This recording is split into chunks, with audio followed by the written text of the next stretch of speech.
আল্লাহু আকবার ওয়া রাহমাতুল্লাহ।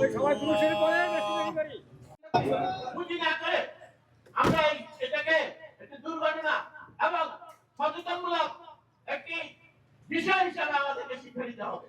তাই আমি অনুরোধ করবো, আমার বক্তব্য দিতে করবো না, এখানে অনেকে আছে, সবাইকে ধন্যবাদ জানাতে উপস্থিত হওয়ার জন্য। কালকের ঘটনার জন্য আল্লাহর কাছে আমরা ক্ষমা চাই। এরকম ধরনের ঘটনা যাতে না ঘটে আমাদের এই রায়পুরে বা বাংলাদেশের কোথাও। সবাইকে ধন্যবাদ। আসসালামু আলাইকুম। একই সাথে একই মুহূর্তের মধ্যে চারটি প্রাণ এখান থেকে চলে গিয়েছে। অতএব আপনারা চিন্তা করেন, মানে ছোট্ট একটি ঘটনা না, ঘটনা।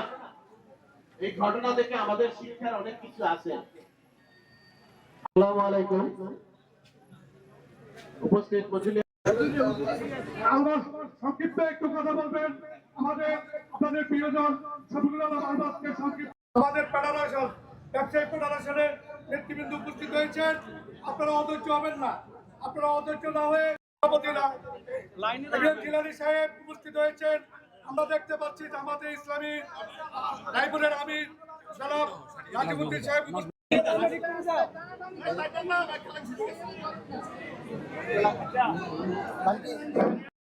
আমরা যারা উপস্থিত হয়েছি